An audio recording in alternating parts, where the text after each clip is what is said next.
Welcome to Season 4 of the Knack for Business podcast. So, as an audience, are you tired of feeling isolated and overwhelmed while trying to grow your business alone? That's exactly what Percy will talk about: how Canada Growth Network helps entrepreneurs replace isolation with community, referrals, and practical tools to grow smarter, faster, and stronger. Join the conversation and discover how CGN's Monday Power Hour and ongoing support can transform your business journey. Our guest today is Percy Barr from Canada Growth Network. Percy is a co-founder of Canada Growth Network, or CGN. He's based out of Kingston, Ontario.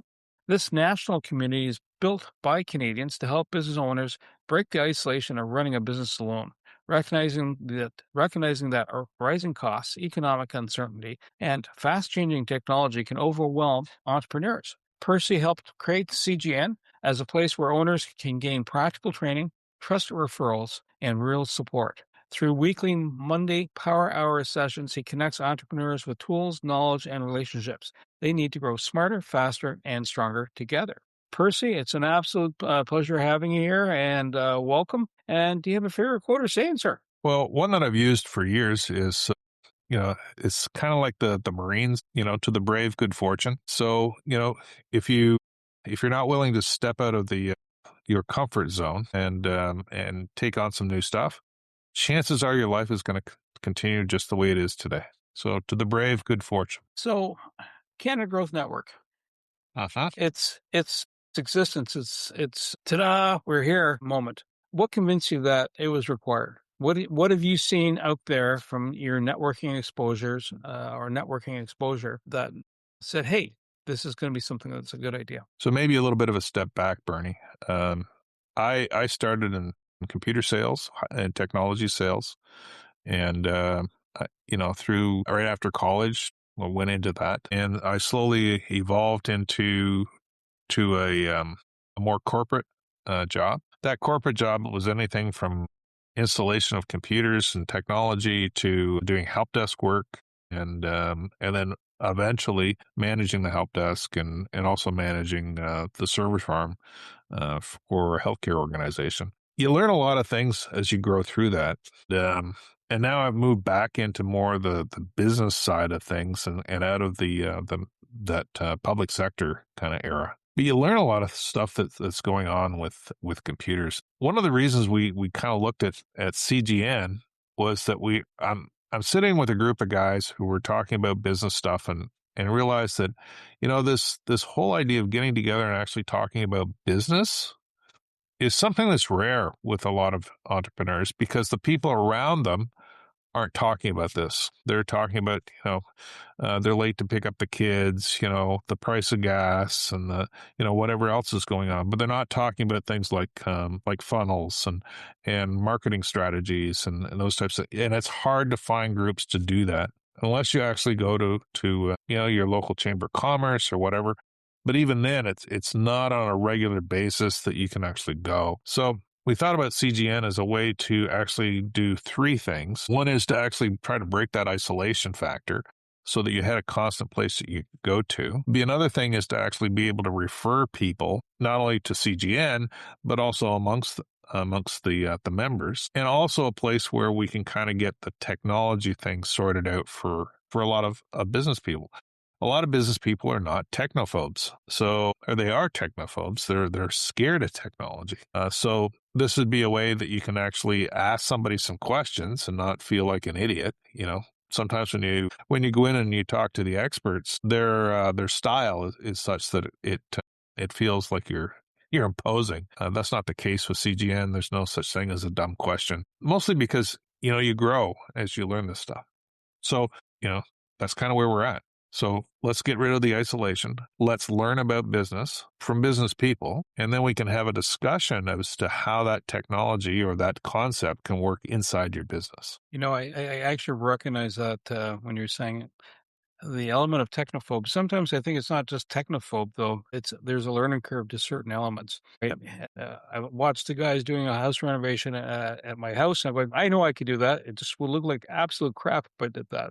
Right? Far better to have the solid device, or even, do I pick this or do I pick that? Which is the best fit? someone who's already had that experience. I can fully understand that, Bernie. I mean, I grew up in a farming community. I've got the ability to make furniture and do all that stuff with woodworking and stuff. But it doesn't mean that I actually want to buy I want to make a chair. I'd rather buy a chair because then I know that it's going to be safe and actually workable. But sometimes just because you have the skill doesn't mean you want to use it. And so, that's kind of with what happens with solopreneurs. They may know how to put together a letter or maybe an offer. Okay. How do they get that out to the market? How do they get that out to someone who may be interested? And how do they promote it? We've seen, we have a pitch meeting, for lack of better words. We'll have a conversation with a new entrepreneur, and they can't even talk about their business. Like they can't get the idea of what they actually do out of their mouth so that someone can understand it. So, we'll sit with a new entrepreneur and talk about what their business is, and we'll create a script basically that they can practice so that when someone says, "Hey, what do you do?" It doesn't come out with yeah, I kind of do, like this kind of thing. And it does, let's get rid of the confusion. Let's get it down to simple points that you can understand, and that the chance increases for new business. I find about solopreneurs is some of them realize too late how desperately isolated they are. I know you have worked in a couple of sort of mid-sized computer companies, but there was somebody to drink a coffee with. And then you moved into healthcare, which had a community the size of a decent village or maybe even a town. Right there, I find that when you're trying to do something new or relatively scary, if you're only listening to the voices in your head, it gets scary.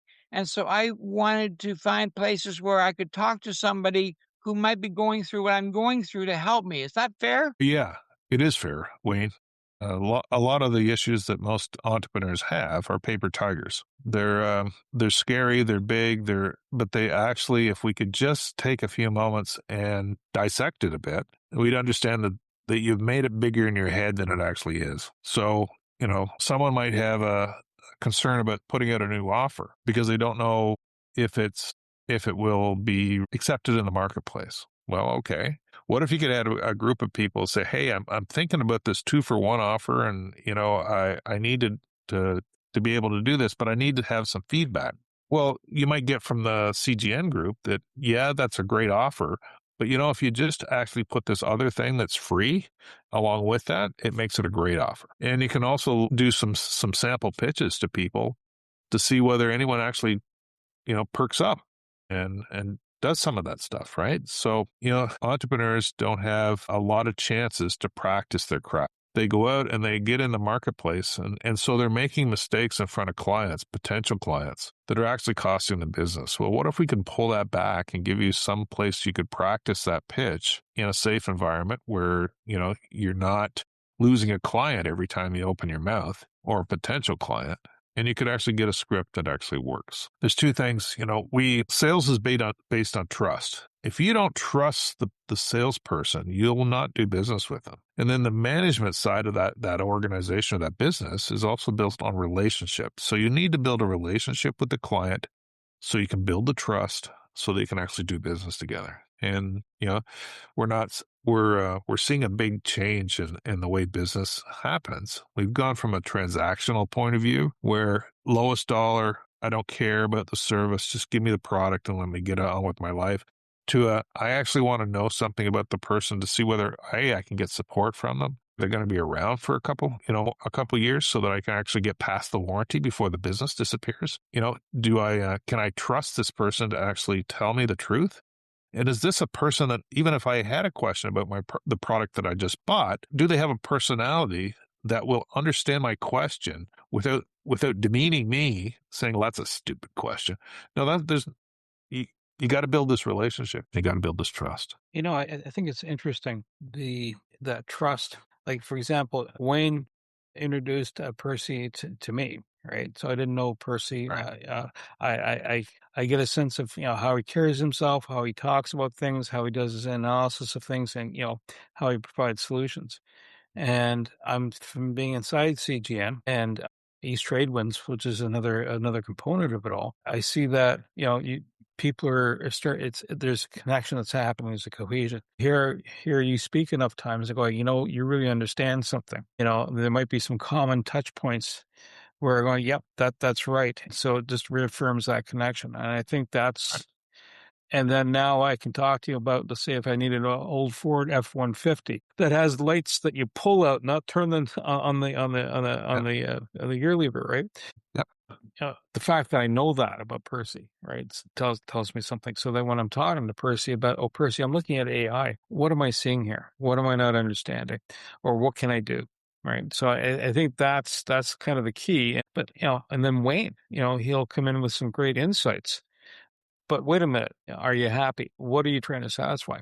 So I think you've hit the nail on the head is what I'm getting at, is that community. But how does a person then turn it around now and go, I'm missing something. What are their tells that they should be looking for to guide them going, I got to find somebody. I'm missing something. It's like, you're not putting the sugar in the cake, right? And, going, why is this tasting so tart? Well, business people try to find something that works, and usually their first sale or maybe their second sale comes pretty quickly because they're actually selling to people that they know, and that works well. But what happens when you have to go out to the marketplace and actually talk to people who don't know who you are or don't know what you do, and that gets a little bit harder. With CGN, you automatically connect with a list of people who are interested in your success. So you come into the group, and you're able to tell people what you do, and then you are able to connect with a few of the people throughout the week, and you just develop those relationships, and you ask what they're looking for business, and they'll ask you what you're looking for in business. And sooner or later, you're going to find somebody who says, I can't use your service, but I'll tell you, my neighbor down the street is looking for that. And it goes from there. The other thing that is interesting is a lot of, we're living in an interesting time where we have a certain amount of isolation because we're still kind of recovering from the COVID thing where a lot of people were isolated and kept to themselves. So there's not a lot of, there's not as much trust as there was in just going out to a coffee shop and talking with people. We also have a technology, just acceleration. Like, we haven't seen anything in a technology like this since the beginning of the computer age, right? And back in the 80s, when we started to get into home computers, and there's a whole revolution going on the technology side. Then you have the kind of the political and business side worldwide that's kind of taking businesses that work inside and outside the country, and they're just basically destroying the supply chains and also the product chains. All those things are coming together, and entrepreneurs that I talk to don't know quite where to turn. Are they buying the right technology for artificial intelligence? Well, who do they go to talk to? Everybody that they talk to wants to get money out of their pocket. What do I do about, the increase in tariffs that are coming in on supplies? Well, everyone I talk to, they want to extract some money from my wallet to get an answer. What do I do about isolation? Every time I go out to talk to somebody wants to extract some cash from me to actually have a conversation. So when you come to CGN and you show up and somebody asks a question about artificial intelligence, right? And it gets answered without anybody extracting money from your pocket. Isn't that a good exchange of time? If you have a question about tariffs, or does anybody know where there's a better supplier for this product or parts of this product, and you can actually have a group of people who are looking, and you can extract some information out that without anybody extracting money from your pocket. Isn't that a good exchange? They feel good about giving you the information. You feel good about getting the information, and you're more likely to do a business with that other person. You're more likely to promote that other person because they helped you. And that's what CGN's about. If you come to a CGN meeting and you have an AI question or a technology question, and I can solve that problem for you, I'm not going to send you a bill. You get that answered right then and there. And we have some technology sessions that we would hold throughout the month. And you can come and it's a free for all. You come, you ask the questions, you get the answer, you go away. Like, that seems like a good return on investment. If you were Everyone's talking about ROI, return on investment. When something is as ephemeral, when something is, I know I need it, but I don't know how I need it, and I don't know if I'm getting it. How do you plug ROI into a community so you can say this community is worth my time? Even any thoughts about that? Well, it's actually, Wayne, it's a good question. If you had a time that you had set aside to do business with a client, and then all of a sudden there's a networking meeting at the same time, wouldn't that be a kind of a conflict? We know from stats that there are certain days that are better to do business than not. And the worst day to actually close business is Monday. And the worst time is Monday afternoon. There's lots of reasons for that, mostly because most entrepreneurs are solving the fires from the week before, right? So that's why we do the Monday Power Hour in the afternoon, is that it's the least time of productivity for an entrepreneur. So it's right after lunch, right? So they can just get into this, because okay, so we're not breaking for we're not breaking into the middle of their day. We're actually stopping after a lunch period or a coffee break, or if most entrepreneurs, it's like a chocolate bar and a cup of coffee. And it gives them a break, gives them an hour, gives them some time to get questions, and then they can get back to their day. But they can get back to their day with new ideas, new concepts. Maybe they heard about something on the internet, and they can bring that to the community and say, hey, I tried X, or I'm thinking about trying X. And some people will say, man, I tried that, it didn't work. Okay. And usually in the real world, that's the end of the conversation. But in CGN, it's like, wait a minute. So tell me how you tried it. What did you do? What did you set up? How often did you actually make it work? Did you try it with 2 people, or did you try it with 200 people? Because you might get a different answer. So the person who has the new idea can say, well, okay, well, they did try the idea, but they didn't try it often enough or fast enough to actually know whether the product actually works, whether the concept actually works. So you can get some feedback. And you can also get the, hey, I tried that. I tried it with a couple hundred people. I didn't get the results I wanted. And so I went to this marketing idea, and it actually provided a better ROI. The Monday Power Hour, and I think it's one of a series of sessions that are being unfolded. So the purpose of the Monday Power Hour is to capitalize on that Monday afternoon, kind of almost a dead zone, for lack of a better word. I shouldn't say dead. Dead for sales, maybe, but good time to do strategy. Tell us a bit more about the Power Hour, and tell us a bit more about the other sessions that are being mapped out that you foresee. So if you go to a different, let's look at different networking groups. So you go to the networking group, you're allowed to give a 1 minute or 2 minute explanation of what your business is like. And then you sit back, and then there's usually 1 or 2 people who give a pitch about what their business is, so they can go deeper than just the kind of the 1 minute thing. And you learn something about their business, and then you leave. Well, CGN is different in the sense that you have the ability to actually tell people what you do, the 1 minute pitch. So that's the same. But then we morph into an actual training session where we take a concept that someone has asked from the group to talk about, and we actually do probably a 10 to 15-minute explanation of what that is and what we've found. So we've done some research and also personal experience. We bring that together. We do it in a presentation. And then we open it up for questions at the end of it. So you can actually talk about what the presentation was about and see how it would work with your business. And usually after an hour, most people have other things they need to do and they fade away. One thing about CGN is we stick on, and because if there's somebody who has a long list of questions about that particular topic, we'll stay on until we either run out of time because we have things to do, or their questions get answered. So just because it's 1 hour doesn't mean that we end it after an hour. But you have that conversation part, which breaks the isolation part, which gives more confidence to the person who's asking the questions, so they're more willing to go out and actually try something in the marketplace. It's a great system. Is it the best? Maybe not, but it's the best we got at the moment. You hear about some of these marketers who do these all-day business courses, and that's great. And I'm sure that we're going to get there, and we're going to probably do that type of thing. But there's an expense to that.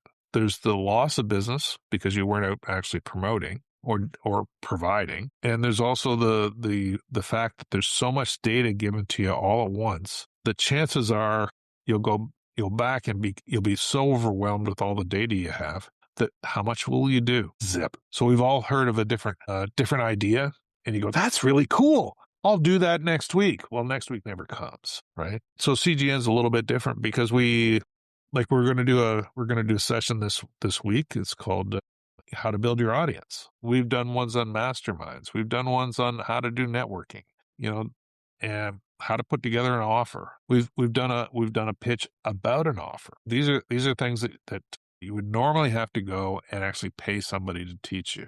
Well, you can come to a Monday Power Hour, get what you want, and if you find that it's actually worthwhile, then we have a membership side. You sign up, you get some extra benefits, you get some personal training, some one-on-one training.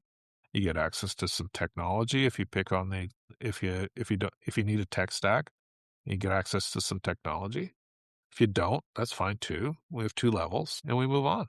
But there's always somebody to help you with that stuff. Percy, one thing that I always thought, I always try to ask at least one oddball question a session. When I knew you 30 years ago, one of the places you worked was in a shopping mall. And the people who went to see you knew they were walking into a computer store because it was a shopping mall. That's right. If we were living in a digital world, how could CGN provide the shopping mall so that the extra benefits for traffic and even a food court or being able to walk to 3 suppliers at the same time, how could a digital version of a shopping mall fit in a networking community? So let's say you're looking for a specific piece of technology, right? So you could come to the group and say, hey, I'm looking for something that does A, B, and C. I'm not looking to spend a lot of money on this because I want to test the waters. Has anybody got any experience? If you're looking for a catalog of what people do, then if as a member, we catalog that and provide it to the members. So you have a list of what people are doing and what services they provide, kind of like a mini Yellow Pages. If you're old enough to remember what a Yellow Page was. But it gives you an opportunity to share that information amongst the people. And we do have a plan to do a monthly newsletter, which would highlight some businesses and put those out. We put that out to whoever actually has signed up to our group. So it's not just to the members because we want to promote the idea of Wayne's coaching to the whole group, not just to the members. So yeah, it's kind of like a mall that way. But those, if you remember the mall concept, it depends on someone showing up. Well, if we look back and we roll back to the beginning of this, which one of the problems is isolation, is that people aren't going out as much as they were. If you go to your favorite restaurant and you can pull the owner aside and say, how's your business? Compared to what it was back at 2000, they'll say the people aren't there. You can see this. One of our favorite restaurants in the downtown core, he's limited his hours. So he only opens at 3 p.m. and he's done at 9 o'clock at night. Well, he found out through some analysis that that's where he's making all his money. And although he opens up for his employees earlier to do prep, he found that, those 6 hours a day are more than enough to provide 90% of the income that he was getting before. Why would you open up all those other hours for 10% of your income? A local pizza shop here is always open till 2 a.m, right? Because he thought that he was doing himself a great deal. He would come in and he would hire these kids or whatever, employees, to prep for the next day. Well, he found out that, if I just hired them earlier in the evening and closed at 10, the amount of pizzas that he was selling after 10 o'clock at night did not cover the cost of staying open. Wow. But then he had to actually go and say, hey, I can hire that person earlier and I can promote the business to do more supper time pizzas, and he's more than made up for the difference. Obviously, he's not inside a university town.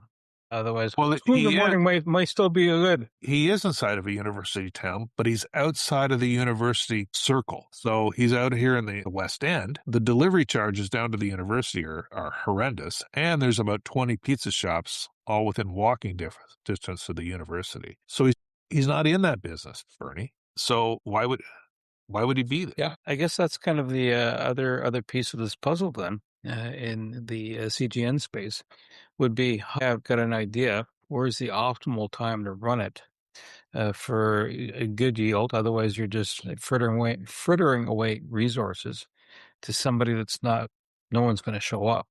But I also think there's another element that because technology would have changed in pizza making. Not so much the food itself per se, but making it available for sale. Easier capture of funds, prepay. So there's no dash and dine moments happening.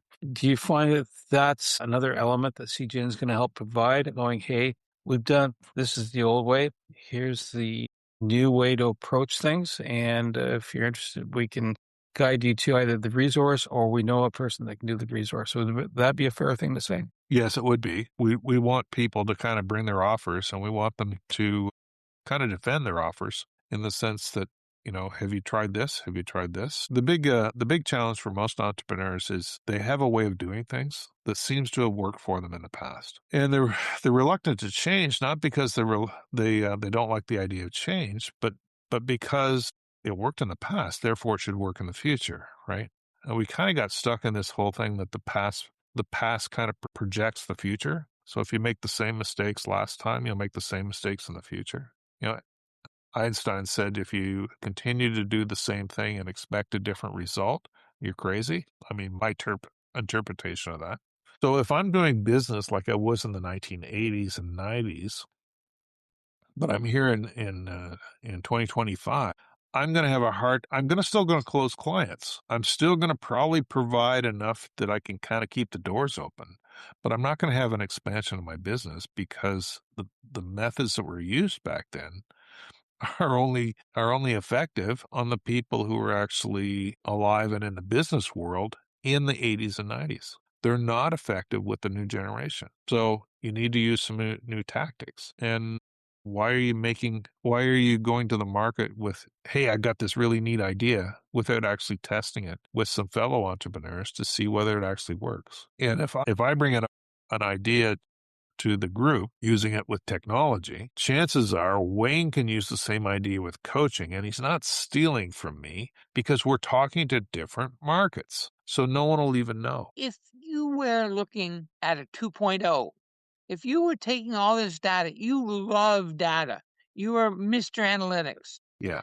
If you, in a perfect world, were looking at data that the members provided accidentally during their data came up in that process, what numbers would you be searching for so that they could deliver a better product by osmosis because they got good data? Well, actually, that's actually the problem, Wayne, is most companies don't have any data. So they think that their accounting system is actually the data that they need. But there's a whole bunch of other things, especially in today's world.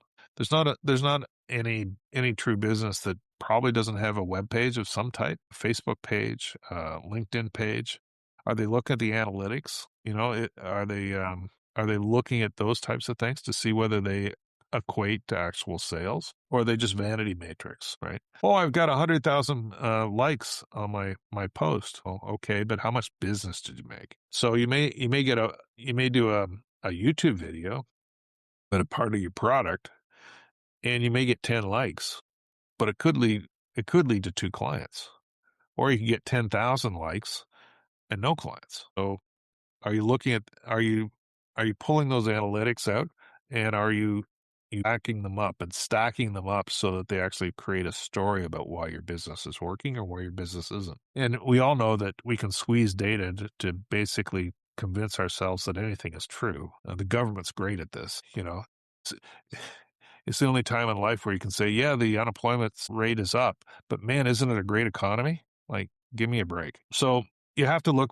at the data with basically neutral eyes and see what it's actually saying, as opposed to what you want it to say. We listened to a lady a couple weeks ago talk about the fact that she had a client come up to her, a potential client come up to her. She does business consulting, and the lady said, "Well, I've made $1.5 million last year in sales, and I barely had enough to put food on the table." Okay, Well, somebody needs to get in there and start looking at some numbers, because obviously there's a disconnect between what she's providing and what she's getting.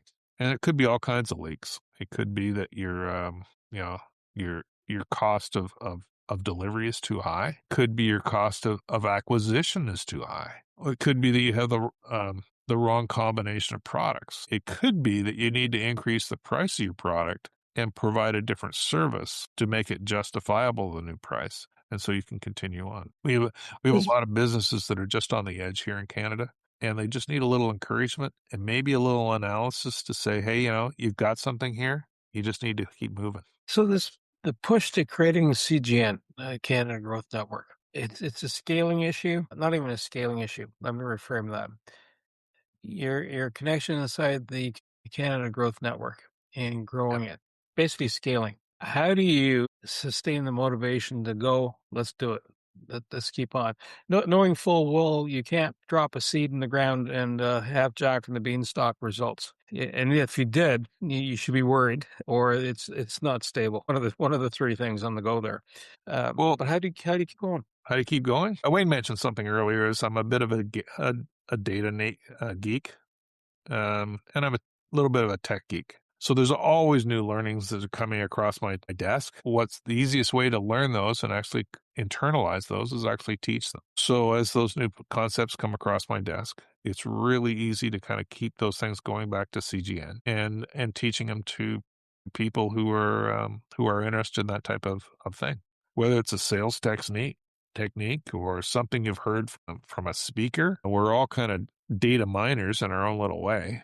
And we want to bring that back to people and present it in a way that is digestible and therefore actionable. So if somebody wanted to check out a CGN meeting, how would they get a hold of you or a URL? Well, they can come to CanadaGrowthNetwork.com and they can just invite themselves. There's a contact thing there. You'll get on the list. That list goes out a couple times a week to emails to remind people of the meeting. And it tells what the meeting's going to be about. So if you have zero interest in that one and you actually have something else you need to do, that's fine. I'd still encourage you to come because there's the community part of this, and go from there. Or they can reach out to me directly, through CGN or Canada Growth Network. Yeah. I want to say thank you to Percy Barr, my co-host Wayne Pratt, and you, the Knack for Business listeners. So just to give you a perspective here, years ago, Percy saw too many talented entrepreneurs struggle alone, juggling rising costs, shifting markets, overwhelming tech, the whole gamut, everything. Whether it's legislation changes, tech changes, all that stuff. So through Canada Growth Network, he's built a movement that turns solo challenges into shared victories and lasting referrals. And that's another piece I guess we could have talked about is the referrals, because, all of a sudden you go, I know a guy in that or a gal, and you make that connection, right? So there's a bit of that. There could be an affiliation. His vision is a future where no Canadian entrepreneur or any entrepreneur has to face growth in isolation, where collaboration sparks innovation and community fuels resistance. To reach the podcast hosts, email them at info@creativeinsight.com or by the website creativeinsight.com, spelled KREATIVISIGHT.com. To reach Wayne at his email, wayne@motive8u.ca, that is MOTIVE, the numeral 8 and the letter u.ca, or his website, motive8u.ca. If you would like to be a guest on this podcast and share your knowledge, let us know. We would also appreciate your feedback on the content or format. Check the show notes for more details. For these podcasts, we like to acknowledge the support and thanks to the following people. Carl Richards from Podcast Solutions Made Simple, a renowned podcast expert. Fred Crouch, who is the Property Wizard podcaster, where Bernie is a co-host.